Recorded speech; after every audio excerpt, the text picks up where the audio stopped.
welcome to this episode of The Wolf and the Shepherd. Today, we have with us Jay Davis. Jay, how you doing tonight? I'm doing great, man. How you guys doing? Oh, we're doing great. Good. Jay is a master of all trades. He's a comedy writer. He's an actor.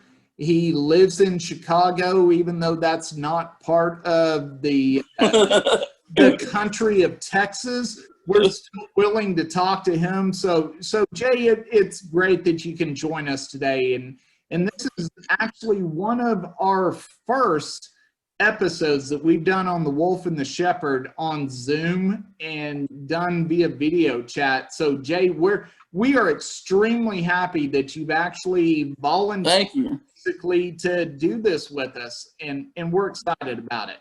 I am too. Thank you guys for having me. Absolutely. Yeah, we always assumed that we had a face for radio, so we're not used to the video thing. I mean, I know across Zoom we look real handsome, but we weren't sure how it would come out. Right. Now I disagree with you on that. I mean, that's true for you. That's why you've got the hat on to cover your bald head and everything. But oh man, I'm a gorgeous man, and I know that is terrible for you to just kind of look at me in the computer and say, yes, that is a gorgeous man. I wish I could be as gorgeous. This is like a minute in and he's lying already. So Jay, I had a good look through your resume yesterday, and you've got a real deep, impressive resume. Thank you. I did notice when I was reading through the IMDb under the biography, you actually wrote it yourself. Yeah. which I thought was awesome. I think they should give everybody on that platform the opportunity to write their own biography, because I've read some and clearly it's been written by somebody who's pretty disgruntled. It's kind of like, yeah, this actor's been in some crap. What of it? Did they actually give you that opportunity to write it yourself? Yeah, they asked if you want to submit it, and as long as you don't lie too much, I was on tour with Eddie Murphy. As long as you don't do that, you'll be okay. Yeah. See, yeah, I was kind of waiting to. It's kind of like, yeah, I was the lead star in the first 3 Star Wars movies. And, right. I've had 19 platinum records and stuff. Because if the Shepherd and I wrote ours, I mean, that's how it'd be. It'd be like non-stop bull for about 6 pages of biography. Yeah. If they gave you an opportunity to write your own movie and no one's gonna say anything, it'll be like the greatest movie ever. Sure. Everything will be embellished. Now, Jay, one thing it didn't kind of show on the biography and stuff was a bit about your kind of background in terms of where you are in your life at the moment. Are you kind of married with kids and all this stuff? I literally got married on September 20th, this past September. Dang. We had a COVID wedding. Yeah. So you're talking about less than a month and a half ago, you got married. Well, congratulations on that. Yeah. That's huge. Thank you. Yeah, thank you. COVID How's it wedding. going so far? Any regrets? It's going great. You know what? We had to cut out half, 2/3 of our family couldn't come. Right. Wow. Well, now, is it because they weren't bringing gifts, and that's why you said, hey, don't show up if you're not bringing gifts? Some of them, I knew they weren't bringing gifts, so I didn't feel bad about saying, hey, that invitation I sent you 3 months ago, just throw it away. So I didn't feel bad about it. Now, before we get into the real meat, the podcast, we wanted to kind of cover a question which I know kind of the whole nation's talking about at the moment. We didn't want it to be the elephant in the room. Mm-hmm. And we know, a lot of people have been asking it across the past couple of weeks, but is a hamburger considered a sandwich? I literally had this conversation with my friend on Thursday, and I hate calling it that. I think only sandwiches, they're supposed to be cold. When I think of a ham, I don't say, hey, I'm going to get a sandwich from McDonald's. I'm getting a burger. Does the bun not throw it? Does a sandwich not have to be in bread or something? But then again, you have Subway. I mean, that's not two slices of bread, is it? Yeah, it's not the same. In that case, a hot dog is a sandwich, right? Right. That's Yes, good point. interesting Hadn't because thought of that one. yeah, if you look at it, I mean, a hot dog is a sandwich. So is a sandwich a hot sandwich or a cold sandwich? I mean, you know what? One of the problems we have on The Wolf and the Shepherd is we start going down rabbit holes and probably talk about this for like an hour trying to figure out whether or not those are sandwiches. But I don't know, Wolf. Maybe we need to have a whole episode on what actually is a sandwich. When if you're at home and your wife say, "Hey, what do you want to eat?" and you say, "You know what, make me a sandwich," she's gonna say, "What do you want? Turkey, ham?" She's not gonna say a hamburger. That's not gonna be an option. Oh, okay. So once again, you must be doing better than I am, because if I said, "Hey, I would like a sandwich," my wife would say, "Well, get up and fix it yourself, because I'm not going to make you a sandwich." But still, I'm a month so and a half in, good so for I you still- there, Jay. Good for you that you've actually got somebody that's going to make you a sandwich. Yeah, I mean that's year one. Year two, nah. Yeah, I think I've actually made the shepherd more sandwiches than his wife has, actually. That is true. That is 100% true. Right. Which, by the way, equates to 3 sandwiches. 3, yeah. Oh, when was the third one?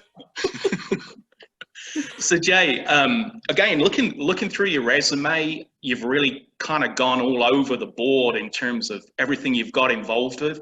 Was that more out of necessity to kind of control the process and really put forward the product you want to put out there, or did that just kind of happen accidentally because you just couldn't kind of find the people you felt you connected to really kind of, add into it? I mean, I put out like all of the content is like different. It's all comedy, but it's all like different styles of comedy or whatever. Like Stepdads is more of a sitcom kind of show. Yeah. Actually, kids can watch Stepdads. It's not, it's not profanity in that. But where Choke on That on the other side of the spectrum, it's just like uncensored sketch comedy. Yeah, I watched some on YouTube yesterday. It was funny as all get out. Thank you. So I just want to try to push everybody's comedy button, because comedy's selective and everybody likes what they like. It's just, so I just like trying to, this person might like this one, or this person might like this one. I just try to find something that someone's going to like. Yeah. Now, with the directing and producing, do you enjoy that a lot, or is that just one of those necessary evils you have to do to get the product done? Well, I do all the producing and writing. My partner, Diesel, he does the directing. And it's we recently, and when I say recently, within the last 6 months, we grew our team, so we have more people doing stuff. But we have to do a lot of stuff, especially independent wise, out of necessity. Stuff just needs to get done. Like I can be ready to shoot a scene, and like, hey man, did you forget you got that prop that we needed? And I got to like run out to the car and get the prop. Like it is what it is. Yeah. Or I'll sew up with donuts, and I'm in the first scene or something. Now, have you directed or produced stuff for other people, or you just solely concentrate on your own kind of work on that? I produce like a few like music video treatments for people and a few other like smaller projects for people. Mm-hmm.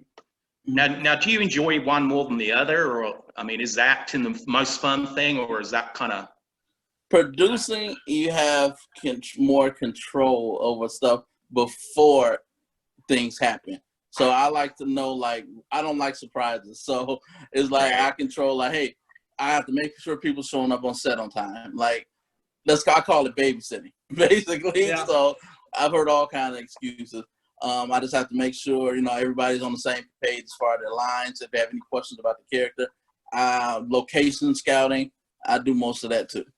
Right. Now, backtracking a little bit, how did you get into this in the first place? Because I know you said that, you write a lot based upon your own experiences, and, a lot of people who succeed and, really driven, haven't always had the easiest life and the easiest background. And it's that determination to kind of break away from that and be successful, even when you keep hitting, hurdles and roadblocks and stuff. So can you give us a little bit of an idea about, basically the lead up to how you all got into this?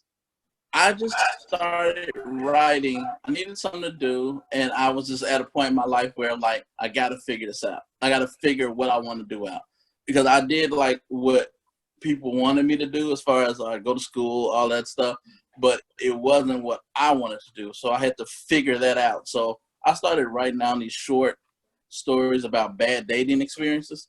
And then I'm like, and they were all like weird stories. And I'm like, this actually happened.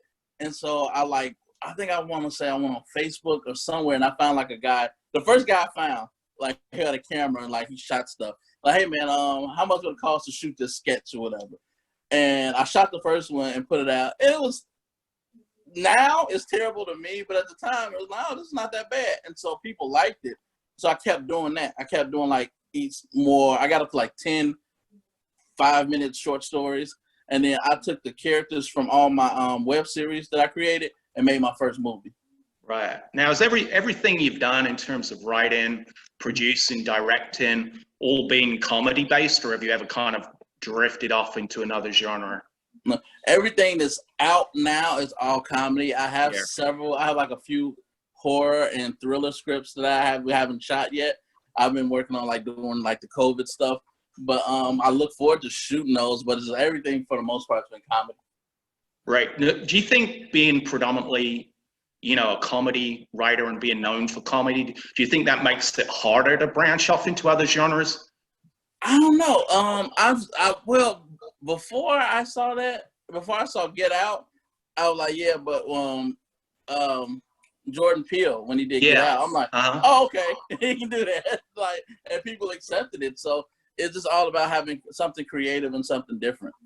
Yeah, I mean that movie actually surprised me because obviously, I know Jordan Peele from his comedy work, and right. I mean it won a lot of awards and quite rightly so. But it was shocking in a very good, impressive way that he managed to move from his normal routine of work into something which was so suspenseful, and it is fantastic for a first kind of attempt at that type of work. Yeah, he had and the budget wasn't a lot for that film either, but it made so much money.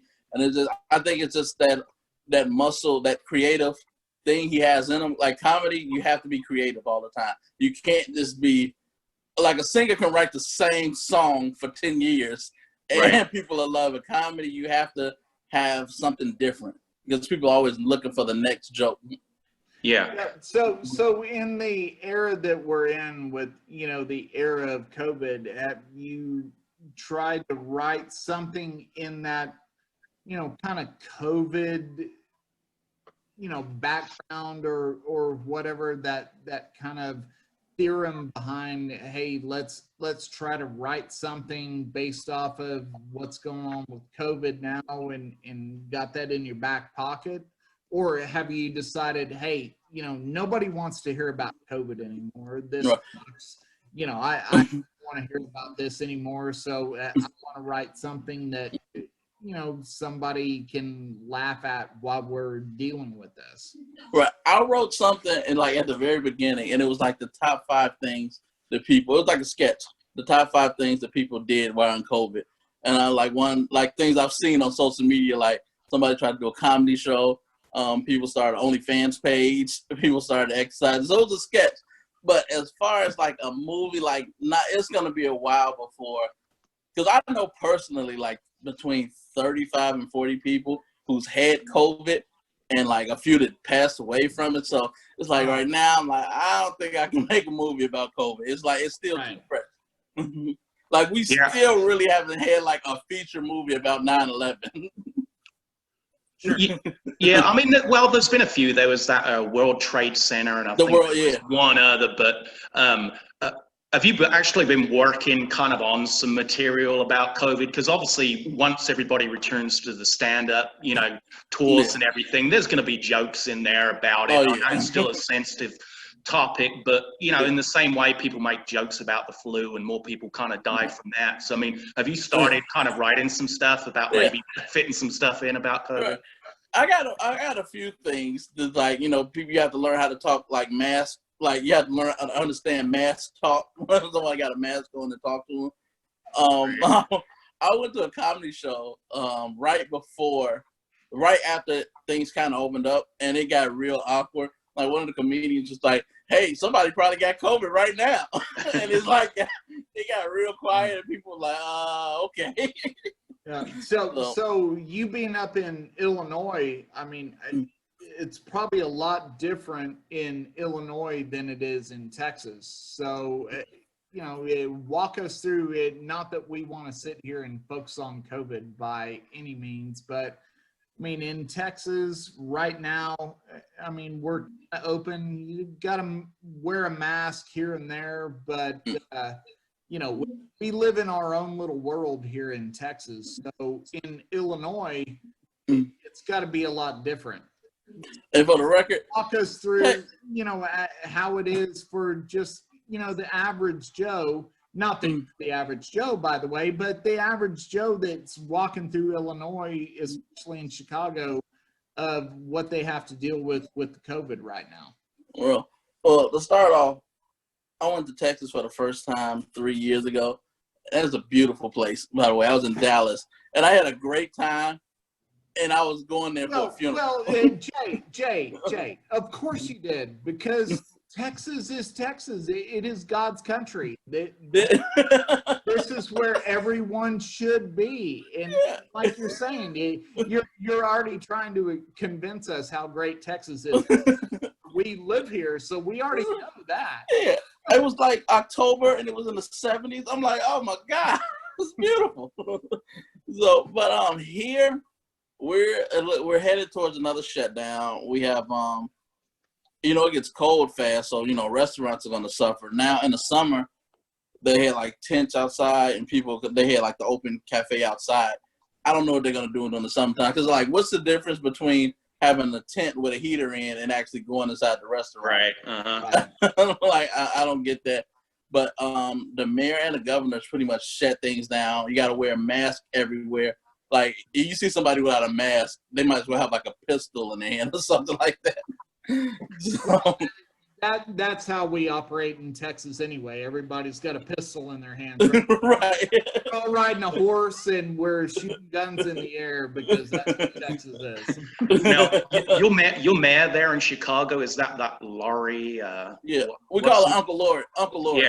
Yeah. Now, I'm not being rude, but that woman should wear a mask. I mean, she's not the most pretty woman. She should get a mask and a tailor. She wears horrible suits. I was talking to like a close coworker, and she's a lesbian. I'm like, I blame you guys. Your community should step up and say something about her suits. Now, trying to get back on track a little bit, where I was going with you using your background, into your material and stuff. Are there times where you have to maybe rewrite stuff because maybe you feel your audience won't connect to your experiences as well as you remember them or experience them? Like you have to embellish it a little bit, or kind of pad some stuff and leave some stuff out? Yeah, you gotta pad some stuff. I started a cartoon series before COVID, and it's all based on true stories. And I had to omit. I'm a nice person, so I always tell somebody, hey man, I'm gonna do this cartoon. I'm not going to say your name, but just so you know, this story is getting out there. So I've been covering up names for a while. As far as material, it wasn't up until the last 5 years when people got really sensitive.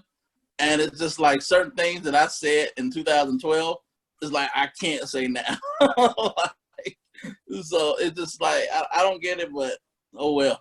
Yeah, it's gone too far. I mean, I remember a few months ago, Kevin Hart having to apologize for some of his early stand-up material where he's talking about homosexuals. And, I have all of his stand-up stuff, and, I've listened to all of them, watched all of them, probably half a dozen times. And it really wasn't offensive. I mean, he jokes about everything. I mean, the majority of his humor is self-depreciating. He's not having a go at somebody. He's just laughing at something because it's funny. But he had to, write all these apologies in case the cancel culture crowd kind of got hold of him and, try to force him out.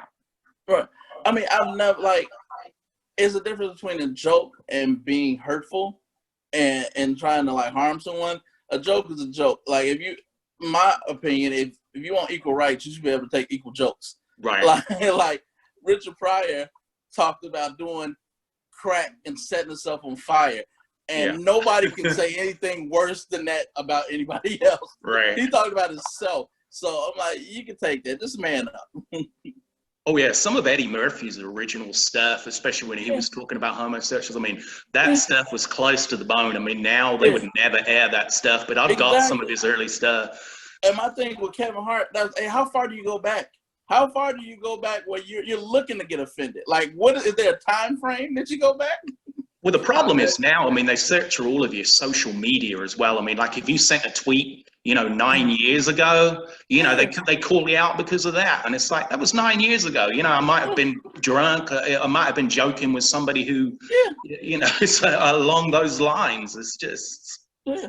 It's like you're not safe anymore. So. Yeah, well, it is kind of sad if you look at that, right? Because you can go back in Twitter or Facebook or whatever, and somebody, especially like you, Jay, who is a comedian, and you're making a joke, and depending on whatever the circumstance behind what is going on in the world, you make a joke and then it gets taken out of context.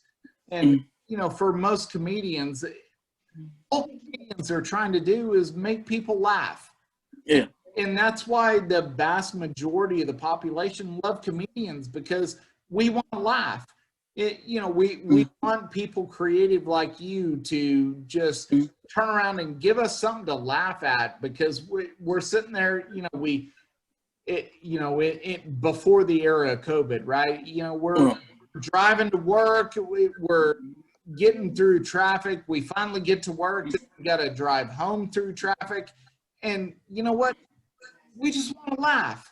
And so guys like you need to make us laugh. And then all of a sudden, because you tried to make us laugh, then you get attacked. I mean, it's terrible. It's not fair, because it's like the comedian's job. Most comedians take their pain and make people laugh at it, and make people relate to the same story. Like, oh, I might have had that happen to me. It's funny the way he told it. And so it's like, you can't laugh at us and then one thing, oh, whoa, that's not funny anymore. I'm like, no, it doesn't work that way. It's like we should get a pass. It doesn't. Our job is to make you laugh. If you go to a comedy show and you get offended, maybe you shouldn't have went to that comedy show. Because there's a chance you're gonna hear something that you might get triggered. If you're that kind of person, and you know the kind of person you are, either you're gonna laugh or you're not gonna laugh. But if you go there and you the type of person that gets triggered easy, comedy's not your thing. Just stay home, watch Netflix. Yeah, exactly. Just watch something on Hulu, watch something on Netflix. But basically, if your first name is Karen and white woman that it just can't take a joke with anything, then just stop watching TV. Yeah. Because it's not worth it. But the vast majority of people, we laugh at everything. We're trying to laugh at everything. There's enough horrible stuff going on right now that we can't be that destructive with everything going on.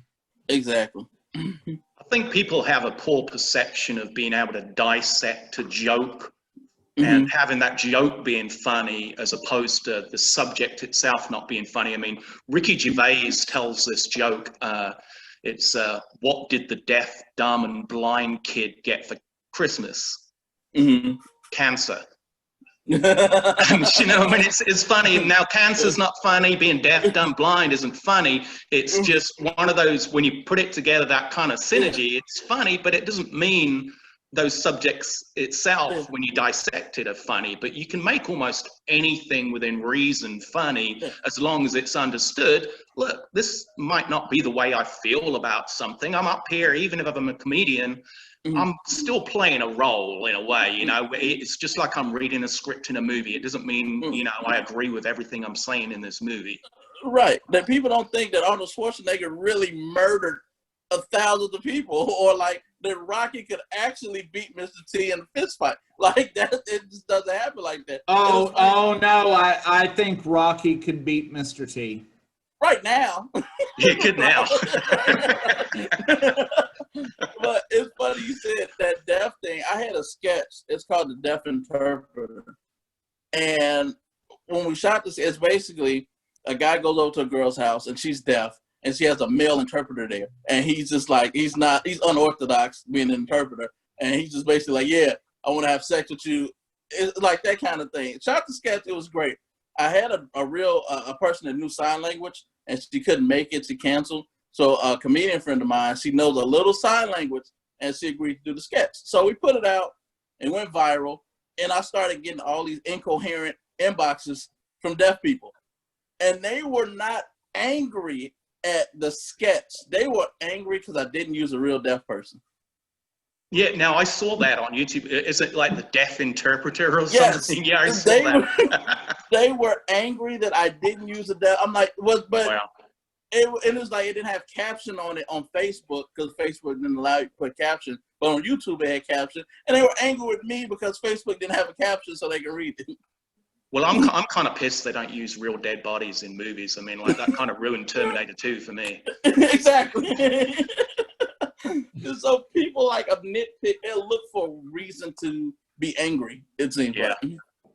Now, social media, it can be the devil in terms of, like I said, people use it to gather almost a dossier of evidence against people to try and convince people that, you know, this person's racist, this person's homophobic, you know, Right. this person's cruel about people with special needs. And they will spend hours and hours trawling through stuff to put together a case. And you have to think sometimes, you know, what are these people's end games to try and drag people down, to destroy their reputation and career? I mean, what do they get out of it? I don't understand this new type of almost like campaign certain people take to just destroy people for no good reason. You remember on what was it? The Dark Knight Rises? Yeah. And you remember Alfred told the story about the thief that went into the woods or whatever. And he's like, you know, some people just want to see the world burn. Oh, yeah. Uh-huh. Like, it's like some people are just want to be angry and they don't want to be happy, and they go out of their way like, I'm going to make everybody else stay miserable.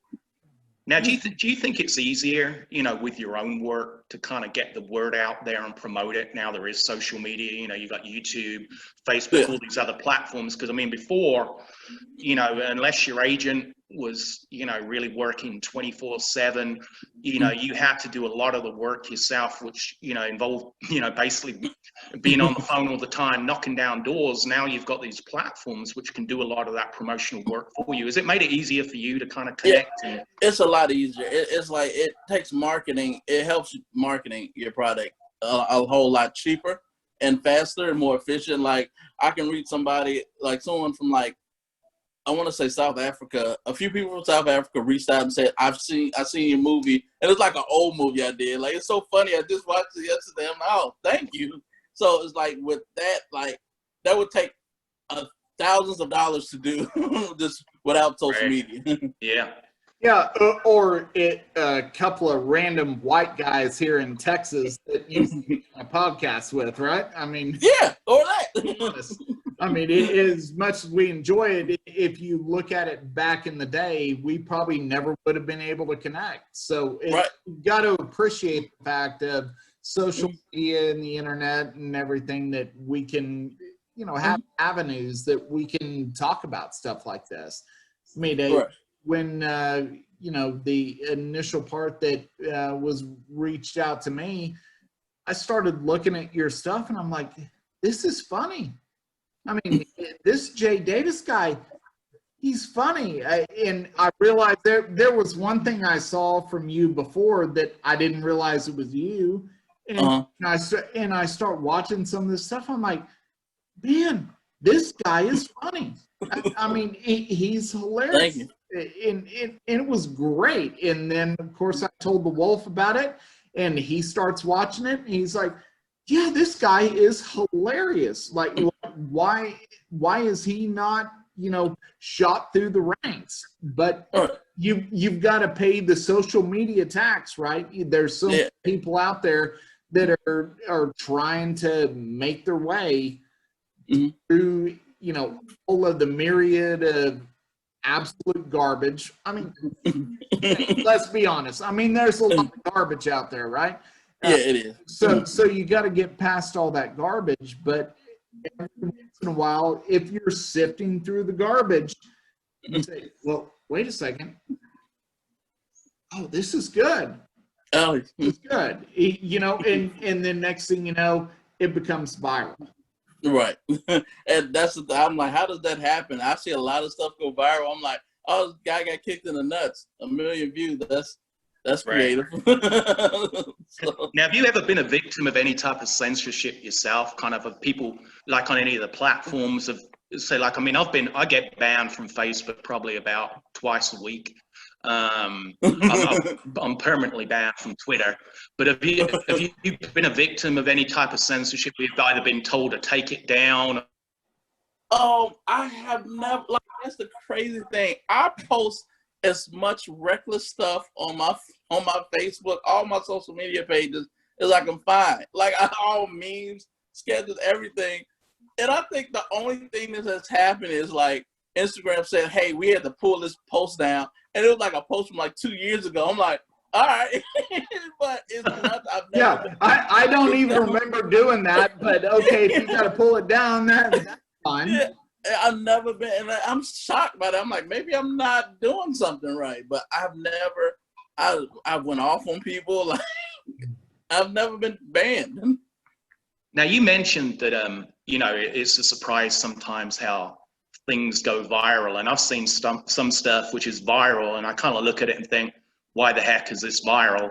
But do you think, especially given some of these YouTube influencers, and I've seen some clips of some of this stuff, and I can't stand it. It's a lot of people with no talent doing dumb stuff, to try and get a whole bunch of ad revenue from Google AdSense. But do you find now that there's a lot of people who maybe use controversy to hide the fact they really don't have that much talent? Yeah, it's a lot of people, and they get away. I call it like shock value.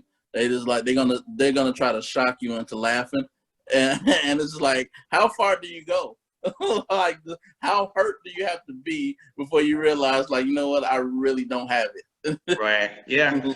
And do you think for you, I mean, given you had to do it the hard way at first, and really kind of earn your way up through the ranks to get where you are, would you find it difficult now, I guess, to maybe mentor some new comics coming through who've kind of never known anything but this instant gateway to an audience, because like I said, you had to earn your fans. Now it's like, as long as you manage to get in the right place at the right time and perhaps be lucky, and especially with the whole viral thing, that would you find it hard to connect with some of the younger comics coming through because your experiences are so different?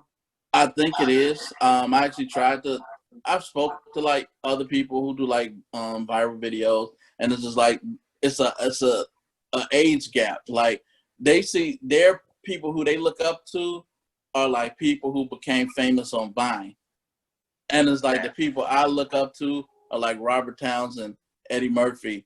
They're just probably like people who've mastered comedy and took it to the next level. Like, it's two different people. So it's hard to like try to relate to talking to them about who Eddie Murphy was, and they're like, who, Norbit? That guy? So it's an age gap, and they just don't get it. It's like, if you were born like in 2000, like, right, yeah. Who are you looking up to right now? Yeah. Now, who are your favorite, I mean, in terms of stand-up and comedian actors, who are your favorite guys out there? My top 5, Eddie, Richard, not in any order, but Eddie, Richard, Chappelle, George Carlin, Bernie Mac, Chris Rock.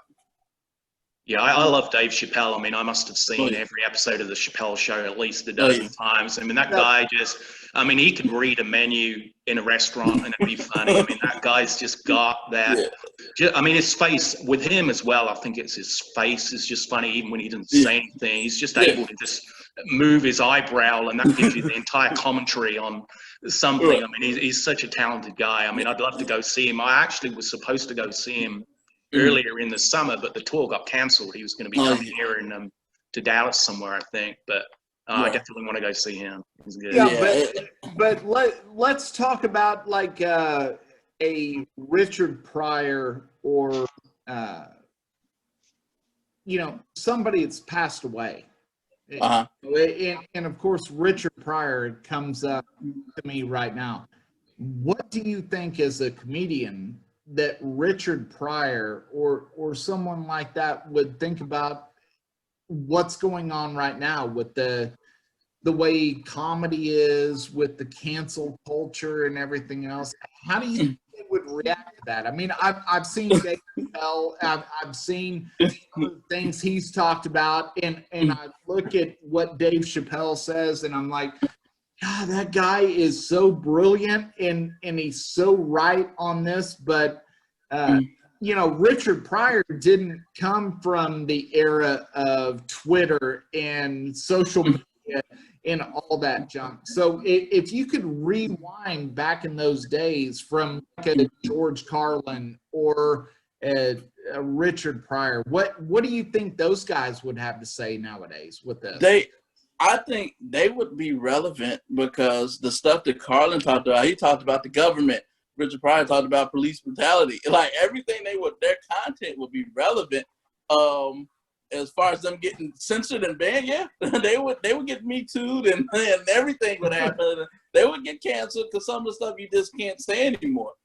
Some of the stuff, like with the stuff that Eddie Murphy said in Raw, I'm like, he could never say that right now. Right.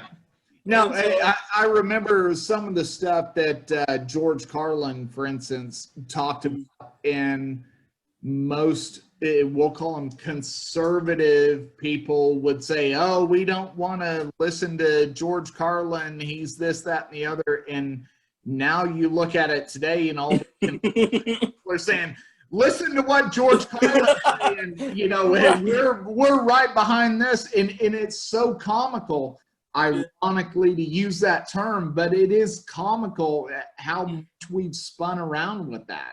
Yeah. Everything. To me, comedy is extremely important in society. And with a country like we have in the United States, with freedom of speech, you have to have that. You have to have comedians. You have to have comedy. And of course, people are going to get bent out of shape because somebody says the wrong thing or whatever. And they just need to, you know, take a back seat and go ahead and get another, you know, large French fry from McDonald's and just go eat that. Right. But there's so much going on right now with the quelching of some free speech. Honestly, one thing I think we need is more comedy. We need comedians drilling into all this ridiculousness that's going on and making us laugh, because we're miserable. Most people are miserable, and we need guys like you, Jay, that are just going to make us laugh. That's why I got so happy when Dave Chappelle won an Emmy for Sticks and Stones, his last special. Yeah. And by the way, that was a great special. Exactly. It made so many people upset, and that's why I loved it. Like, it was a guy, he's a Facebook, Instagram friend, and he's gay, but he got so offended by it. I'm like, what did he say to you personally that made you upset? He never said anything like hurtful about the community. So he's just stating facts. Yeah, and it's funny because, you know, I mean, Dave Chappelle did a show, I think it was a stand-up show called Deep in the Heart of Texas. And he got a lot of criticism, you know, across social media that, you know, it was racist, it was anti-Republican and all this type of stuff. But the thing is, here in Texas, we didn't care. We loved it. It was funny. And it's like you get people being upset on other people's behalf. And, you know, I watched that show. Yeah, I'm white. I'm a Republican, but it was hilarious. I mean, there was nothing in that which would offend me in a million years. And then I was reading on social media that I'm supposed to be offended by, you know, jokes he made in there. And it's just ridiculous. You know, it's just like on the BLM marches. You know, the people creating most of the trouble were these stupid, white, liberal, college-age kids. Those are the ones kind of doing 99% of the trouble, you know. Right. Yeah, there is not a single Dave Chappelle stand-up that I haven't watched and I haven't laughed like crazy, because the guy is brilliant. I mean, he really is. He's absolutely brilliant. His comedy is brilliant. It's smart, and you have to laugh. But even if you're laughing, you have to kind of listen to it a little bit and realize this guy is actually thinking this stuff through, and Yeah. he's representing what most of the country is actually thinking about. Yeah. Yeah, and it's like he can't be canceled, and that's what's great about it. He doesn't answer. Now, hang on, Jay. He did get canceled. He lost Chappelle's show. He lost Chappelle, but he doesn't have a show anymore. So, he's been talking about how he lost that, and you know what? He got screwed in that deal. If you look at that, and I feel bad for the guy because he did so much with that show, and then he kind of got screwed. So he got screwed, but now he doesn't have a show. He doesn't have a show that he can worry about. Now it's just like, man, Netflix loves him. They've been throwing special money out to him. So there's no way nowadays he could get away with doing like I think one of the early sketches on the Chappelle Show was the one about the blind black Klansman. I mean, and that thing, I must have seen that sketch dozens upon dozens of times. There's no way you'd be able to do that nowadays, I don't think. Right. On a, TV, because remember that show aired on TV at the time. It was like 2001. Wait, what year did that come out? It was early. But yeah. Now, do you do much stand-up at all, Jay? Hey, by the way, Jay, don't ask us about any kind of research because we do research. So if you say that's what it was, we're going to believe you because we're to figure out when any of this comes from. No, sorry, Jay. I was going to ask do you do much stand-up at all? Have you done much kind of stuff on circuits? I've done stand-up before when I first started, and it's like in my mind, I didn't want to be at the clubs every night going over the same jokes. So I was like, I'm going to just write. And I found out most comics want to be in movies. So how hard is it for a transition from doing like a stand-up versus writing like a screenplay for a show? I mean, what's the difference there? What do you struggle with that? Because I know it's got to be two different ways of writing comedy. Well, it's basically you can have a concept, and you can take the same concept from a movie and write a bit from it, but it doesn't. The exact same thing won't translate on stage. Like The Deaf Interpreter, that was like a concept of a guy, a comedian who told me about, like, he went over a girl's house and she couldn't speak well, so she had an interpreter. So his bit was totally different from what we put on screen because a lot of stuff won't translate. Most comedy won't translate on screen. Makes sense. Yeah. Now have you found? I know you're working on a couple of shows at the moment. Men in Suits, you said, which is on Amazon at the moment, right? Men in Suits. Men in Suits. Sorry, Stepdads. Men in Suits. Yeah, sorry, I know. Yes, sorry. that sounds exactly like Men in Suits. That's like a Pornhub. Sorry. No, the Stepdads thing, which is on Amazon. At the moment, have you found that like filming stuff at the moment has been kind of not impossible, but just a slow, painful process with all the precautions and everything? We filmed for the first time. I shot a sketch 3 weeks ago, but before that, we haven't filmed since last February. And then we shot episode 3 of Stepdads when we were supposed to shoot in March. Then we had to shut down. We just shot that last week, and there was a headache. It was a headache. Wow. Like just making sure people were safe. We couldn't have a lot. We had a birthday party scene, and we had like 4 people extras in the scene. We just had to make sure everyone was safe to get away with it.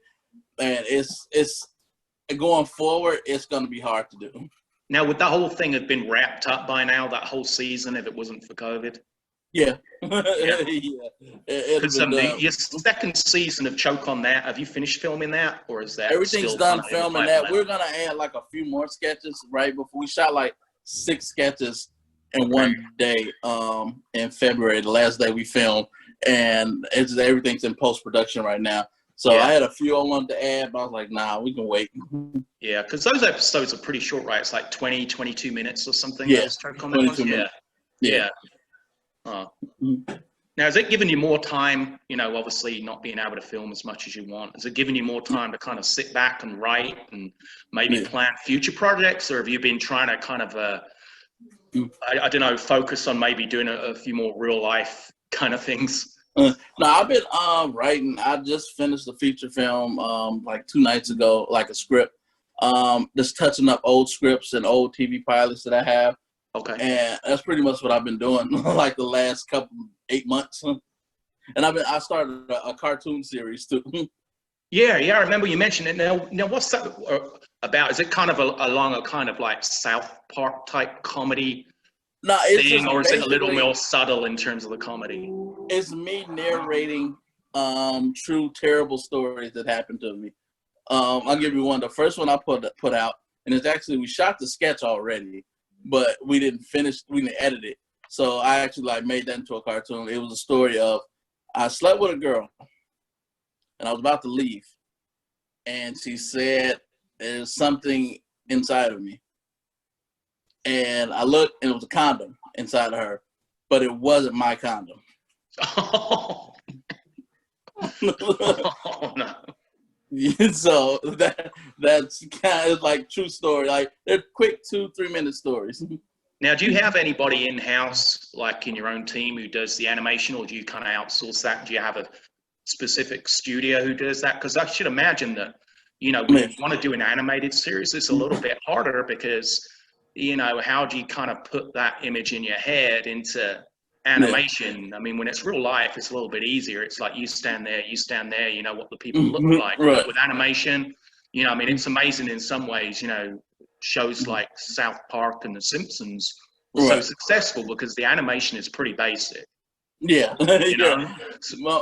My buddy Omar is funny because he owns a school. He owns a charter school, and he started a comic book series. And so I did the first one, and I outsourced it to somebody, and he watched it. He's like, that's pretty good. Hey, I think I can do that. I'm like, what? I'm like, what do you mean you can do it? He's like, let me do your next one. I'm like, all right. So I wrote the script out. I recorded the audio on my own, and I sent him everything. And in like a week, he had it done, and it looked exactly like my last one. So I'm like, oh, you can do it.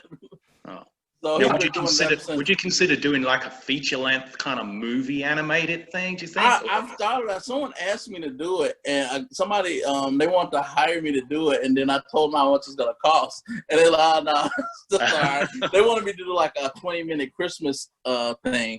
And I'm like, first of all, it's November, halfway through November, so you're a little late. But I've thought about it, like, if things don't clear up, that's pretty much the next step. Yeah. Now, with obviously it being now past the middle of November, and we keep hearing now that certain politicians in states want to basically cancel Thanksgiving and Christmas. Is it going to affect your Thanksgiving plans at all? I mean, are you going to like sit in different houses and Zoom eat turkey, or are you going to get everybody together? It's not going to be big. It's going to be me and my wife. We just talked about it right before this call. I was gonna go over to our house. I think my parents, they might just like hand out plates for people to come by, but I'm not gonna like, it won't be like a huge thing. And it's like, you can't tell people what to do because people are gonna do the opposite of what you tell them to do. You just tell people, be safe and be smart, and you know, if you love your Aunt Nana, stay away from her or wear a mask around. Yeah. I mean, I don't know if they're gonna have you know, the police at grocery stores. So if you purchase a turkey which feeds between 12 and 16 people, they know what's up. Right. You're going to get choked out. Self-checkout line. Right. And, you know, there's probably a lot of people who are definitely going to follow the social distancing at Thanksgiving because they don't want to sit next to some relatives anyway. And if it stops you smelling your granddad's farts after dinner, that might be a good thing for some people. I don't know. Right. Yeah. I mean, just be smart about it. Like, you know, if you love your parents, don't stay around. If you have people who are at risk, and you've been like on a plane or partying all week. Don't go Yeah. around them. Uh-huh.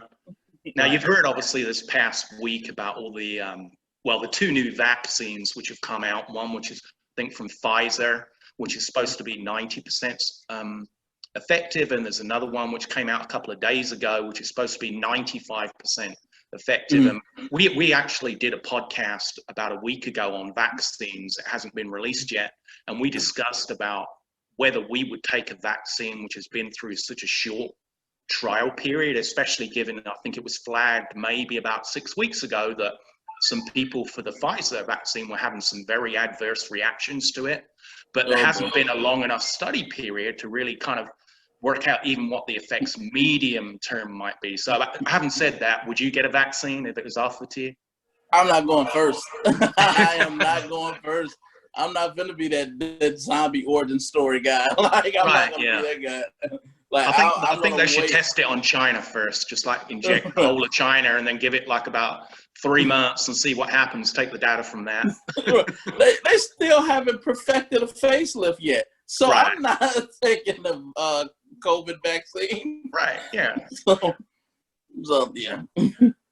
Now, when do you see, I say a normal returning, but maybe things will never be entirely normal now. And I think some people have taken advantage to be a little bit more, I guess, draconian over things and take away some of our rights, or at least kind of curtail them a little bit. When do you think, even if this vaccine rolls out in January or February, that things are going to return back to a normal life for the majority of people? The summer, maybe. Realistically, the summer, because the thing was, we're in the Midwest, and I knew this was going to happen. We only get 3 months of good weather. So when the numbers went down going into the summer, I'm like, they're going to shoot back up because everybody's going outside. As soon as it get hot, and that's exactly what happened. So they're going to have to do something. If you're telling people to stay home, you have to make sure that their house is not going to get foreclosed on, or they're not going to get evicted. You have to have some kind of, I can stay home if my bills are paid, but you know, you're telling people to don't go outside and they don't have any source of income. It's going to be hard for them to do that. Yeah, that's why I find it a little bit hard to swallow about, some of these politicians and some of the actors and all this stuff out there telling people, stay at home, do this. And, it's fine if you've got, 50 million, in the bank. Yeah, you can sit home for the rest of your life.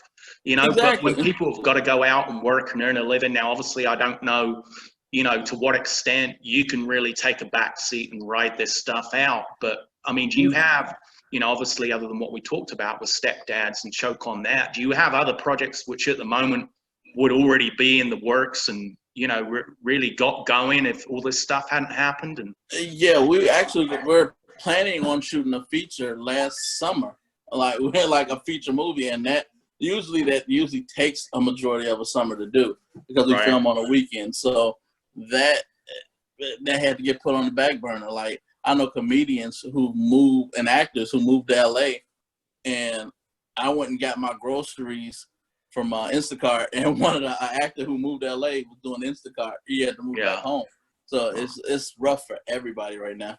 Now, do you do that meal delivery at home thing? I mean, did you do it before? I mean, I would love to sign up to one of those services and not have to cook and have, like 3 meals a day, which I just pull out of the refrigerator or the freezer and just eat. I mean, do you actually do that? No, I just do Instacart. Where they, my wife, they get the groceries for you and bring them in. Yeah, I think the problem is with those things. I mean, I went around a friend's house and he subscribes to one of those ones which does specialty meals, and I think it's like a keto meal thing, diet is on. And I looked at it and it's like, I'd need like 6 of those just to get full because the packets they send you, I think the average age those meals are aimed at is like an 8-year-old girl who's watching a weight. I mean, so when it says like this will cost you, like $48 a week, I look at it and I think, no, that's going to cost me $368 a week. I gotta get because I'm not living on that. So I should have asked this to begin with because I didn't actually look this up. How old are you, Jay? 39. 39. So I mean, obviously retirement's so long. So he's 39. So we're old men. Yeah. And the reason I asked that was because, you know, things kind of became real difficult to, you know, restart up. You know, do you have kind of any type of retirement plan in mind that I'm going to do 10 films or 10 TV shows which are going to be successful, then I'm going to go off, do something else? Or do you see yourself doing this till you're like 70 or 80? I'm just gonna keep writing, and until I can make people laugh and I'm coherent, I'm gonna keep doing it. Like I just don't. My dad is like one of the funniest people I know, and he's in his 70s, and he's hilarious. So if he can still make people laugh, I'm like, I can do that. Yeah. So do you see a shift maybe away from eventually maybe just doing the writing and producing rather than being so much of an active actor as such? And Yeah, I'm probably gonna. Yeah, that's the goal. Just to be writing, and it takes a toll. Like doing both and having to prepare for stuff. So I'd rather just do the writing portion of everything. yeah. Now, when you're in front of the camera, especially if you're doing the directing, producing, are you a perfectionist in terms of like you'll have to take 20 takes because you didn't like what you did, or do you give yourself a little bit of a free pass? I get like myself. I'm very critical of myself, and I walk away and come back just so we can get it right. But I'm more critical on myself than I'm not like the people I pick to be in the roles. I'm not worried about them. I'm more worried about myself. Right. So because everybody I pick, they come, they deliver, and that's great. I'm like I don't want to be the weak link on the team. Yeah. So, now I know the Shepherd. He had. Now, do you sorry, Shepherd? Do you still subscribe to Amazon Prime? I do. Now, I don't at the moment, but the reason I asked that is because. Okay, so now in fairness, you still log into my account so you can watch stuff on Amazon Prime. Yeah, that's because I wanted to change all the icons of all your family on the. Yeah, I know. When I get confused trying to find stuff to watch because it's difficult for me. Yeah. Now, Jay, do you see a shift, kind of not permanently, but the way to go is really do stuff for the subscription services? I know like Netflix have produced some, you know, really successful movies, and Amazon, you know, have made their own. Disney Plus do it. HBO Max are doing it. Do you think that's the way to go in the future, really, instead of the movie theater thing, that it's a lot easier and maybe more profitable long-term to go the subscription services route and aim that for your audience? I think that is going to be like the new thing now. Like the movie theater industry may not ever recover. I saw like, for example, if I used to do like premieres at theaters, and one like major theaters like AMC, they will charge like $2,400 to rent their theater out. I saw something they're trying to rent their theater out for like $90, $99 for like 20 people to come there. Right. And I don't see like if you are like directly affected by COVID, like I used to get scared when someone coughed when the world was normal in a movie theater. So now it's like it's never gonna be like, you remember when Avengers Endgame and stuff came out and they made $1 billion? It's never gonna be like that again. Like I can't see a packed movie theater in no time soon. Absolutely. I saw an article, I don't remember the movie, but this past weekend they said, oh, the top of the box office was $3 million. That is so ridiculous. Right. So ridiculous because people are not going to the movie theater anymore. I want to see how they want to sit at home. They want to be able to pause the movie, get up, go to the bathroom, grab a drink out of the refrigerator, pop a bag of popcorn in the microwave, and enjoy themselves. Right. So the movie theater aspect is dying, and it's actually sad because the Wolf and I, we always would go watch Star Wars movies when they were released, the newer Star Wars movies, because that's one of those movies where you say to yourself, hey, you want to watch this on the big screen, It's a lot of sci-fi and all that, but he'll tell you most of the time I'd fall asleep.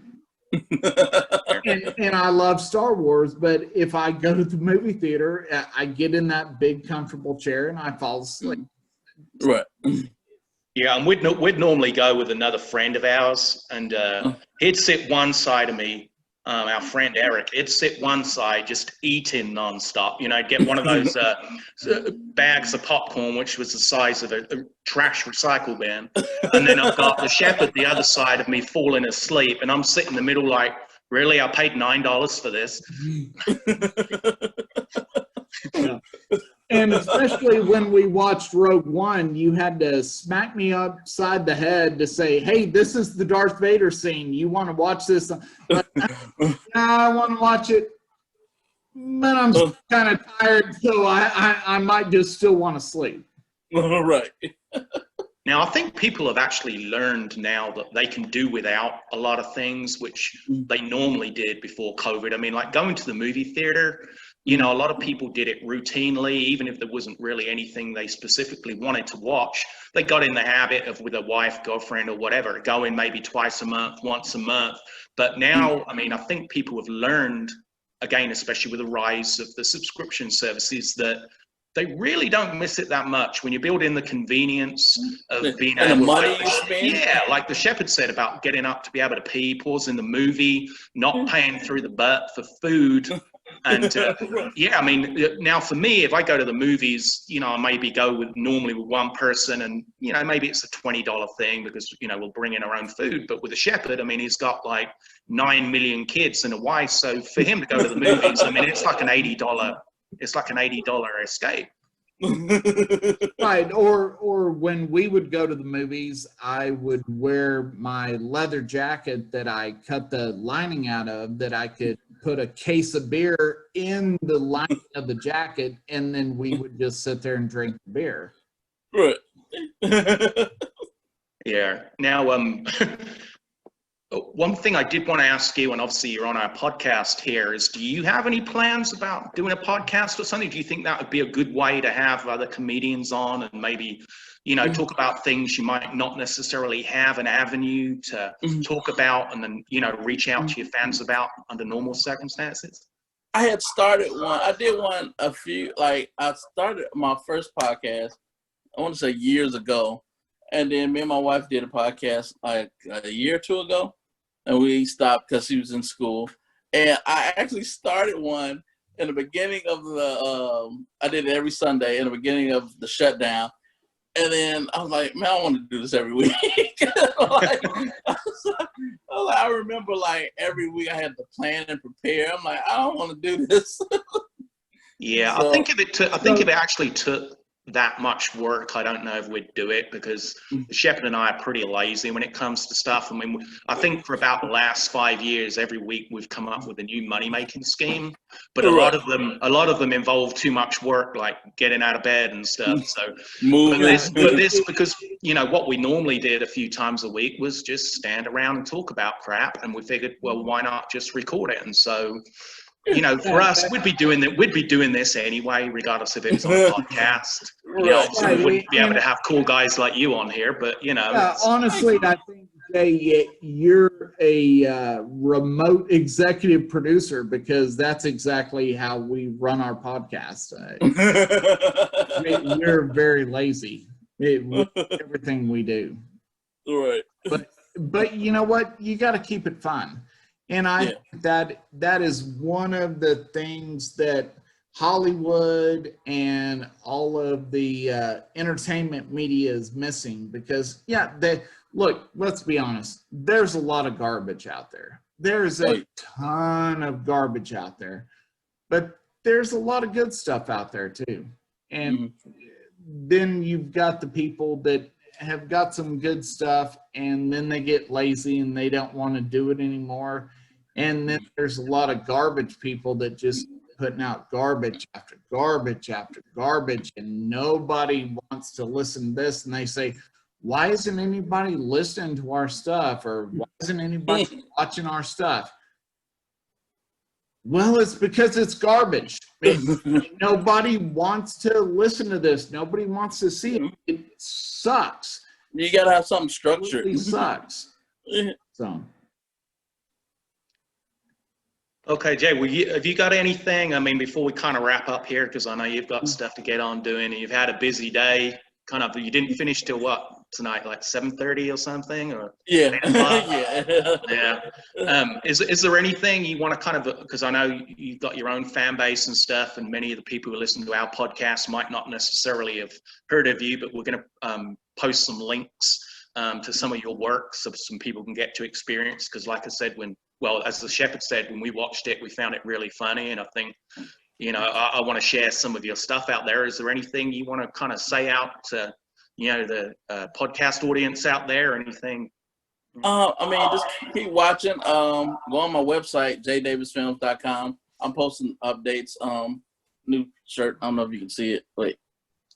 I have a Reckless Enlightenment sweatshirt. So, Okay. oh yeah, there you go. So I have these on my website just to support everybody. jdavisfilms.com, jdavis.tp, YouTube. Everything is jdavis.tp, Jay Davis TP. Cool. So I'm posting stuff every week, every 2 weeks, something like that. Yeah. Well, man, it's been a privilege having you on. Like I said, you're a funny guy, and we'll help try spread the word and get other people to experience your work, because as the Shepherd said, we need funny people, especially in the times we're in at the moment. And, it's always good to add something extra funny to the list to kind of, chill out and relax to, Thank you. Yeah, just laugh. People need to laugh more and wear masks. Laugh and wear masks. I don't know. Well, hey, let's be honest. The whole mask thing, there's a lot of ugly women out there that probably should have been wearing masks all the time. That is true. Oh, did I say that out loud? I'm sorry. Hey, only people that Let's are going be to get honest. offended are ugly people. Yeah, let's be honest. They should have been wearing a mask quite a while. So. Well, Jay, thank you once again for joining us on this episode of The Wolf and the Shepherd. We certainly appreciate that. Please, everybody, take a minute, check Jay Davis out, Jay Davis Films, and all that good stuff. Jay, we certainly appreciate you spending a little bit of your evening with us. And for our audience, thank you, and we'll see you next time. Thank you